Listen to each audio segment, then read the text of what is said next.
uzi ko hari igihugu kizakina igikombe cy'isi cya 2026 ariko abaturage bacyo benshi bakaba batunzwe n'amadolari atagera kuri 2 ku munsi?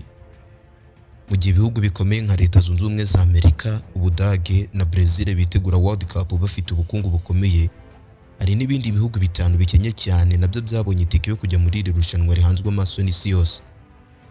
Kandi igihugu kiri imbere muri ibyo byose ni Repubulika Iharanira Demokarasi ya Kongo.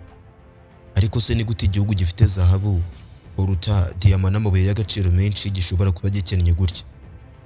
Uyu munsi tugiye kureba ibihugu bitanu bikinnye mu bizakina World Cup 2026, abaturage amafaranga babyo binjiza, n'impamvu bamwe mu batunguwe no kubona Kongo ariyo iri ku mwanya wa mbere kandi ari igihugu gifite ubutunzi.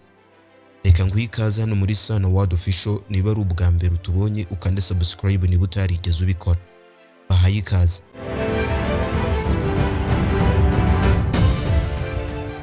Igikombe cy'isi cya 2026 kizabera mu bihugu bitatu aribyo Leta Zunze Ubumwe za Amerika, Canada ndetse na Mexico, kandi kizitabirwa n'ibihugu 48 bwa mbere mu mateka.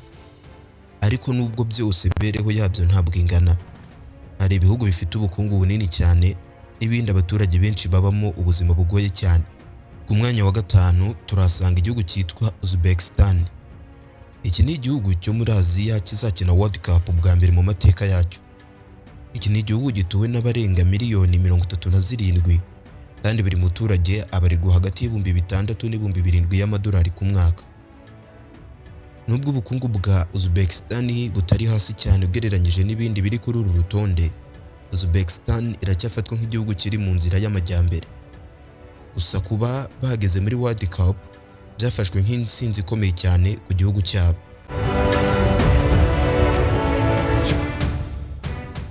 Umwanya wa kane turasanga Cape Verde. Iki ni igihugu gito cyo muri Afurika gifite abaturage batageze no kuri miliyoni 1. Abantu benshi batunguwe no kubona Cape Verde ikatisha itike ya World Cup bwa mbere ku isi. Nubwo ari igihugu gifite ubukerarugendo buzamuka, abaturage benshi baracyafite ubukungu buringaniye hasi. Buri muturage wo muri Cape Verde abarirwa hagati y'ibihumbi 5,500 n'ibihumbi 6,500 ku mwaka y'amadolari.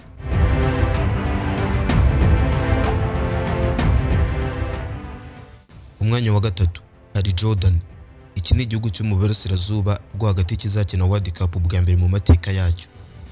Jordan ifite abaturage hafi miliyoni 11, ariko ikibazo cy'ubushomeri n'ibibazo by'ubukungu bikomeje kuyigaragaramo. Buri muturage abarirwa hagati y'ibihumbi 5 ndetse n'ibihumbi 6 y'amadolari ku mwaka. Gusa nubwo bimeze gutyo, ikipe yabo yagaragaje imbaraga zikomeye kugeza ibonye itike y'igikombe cy'isi.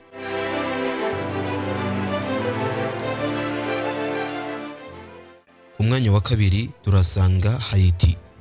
Iki ni igihugu kimaze imyaka myinshi kivugwamo ubukene, ibiza ndetse n'umutekano muke. Abaturage benshi bo muri Haiti babayeho mu buzima bugoye cyane. Buri muturage barirwa hafi 3,000 ndetse n'amafaranga 400 y'amadolari ku mwaka. Ariko nubwo igihugu cyehuye n'ibibazo byinshi, gusa kubona itike ya World Cup byatumye abaturage benshi. Hari bamwe bavuga ko umupira w'amaguru ushobora kongera guha Haiti icyubahiro ku rwego mpuzamahanga.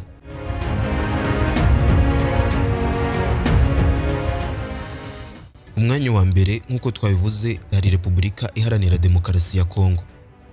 Iki nicyo gihugu gikennye kurusha ibindi byose bizakina World Cup 2026.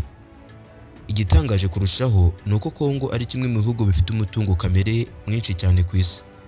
Ifite koruta, zahabu, diyama, cobalt ndetse n'andi mabuye y'agaciro akenerwa mu gukora telefone ndetse n'imodoka z'amashanyarazi. Ariko nubwo ibyo byose bihari, abaturage benshi baracyabayeho mu bukene bukabije. Buri muturage wa Kongo abarirwa hafi amadolari 649 gusa ku mwaka. Ni amafaranga make cyane ugereranyije n'ibindi bihugu bizakenera irushanwa. Hari abantu benshi bavuga ko ikibazo cya Kongo atari ukubura umutungo, ahubwo ari intambara, ruswa n'ibibazo bya politiki bimaze imyaka myinshi muri iki gihugu. Ariko nubwo Kongo ifite ibibazo byinshi, ikipe yabo yagaragaje ikintu gikomeye cyane: kutadohoka. Kuva mu mwaka w'1974, Kongo yari imaze imyaka myinshi itongera gukina World Cup, ariko ubu bagarutse. Kandi hari abakunzi b'umupira bavuga ko bashobora gutungura benshi muri iri rushanwa bitewe n'imbaraga abasore babo bagaragaje.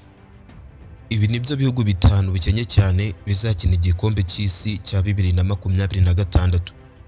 Ese wowe utekereza ko ibi bihugu bitewe n'ubushobozi bwabyo twavuze bizagira he? Ese utekereza ko Repubulika Iharanira Demokarasi ya Kongo kwitabira igikombe cy'isi bizatuma noneho umushahara w'abaturage baho uzamuka cyane ku isi, cyangwa se bizabaho ubwenge bwo gukomeza gukontorora ubukungu bwabo? Ntibibagirwe gukanda subscribe kandi utange igitekerezo cyawe hasi muri comment, ukande na like niba ukunda ibyegeranyo nk'ibi tuzagukorera umunsi ku munsi. Nitwa Sana, iyi ni Sana World Official. Ciao ciao, hasta la vista.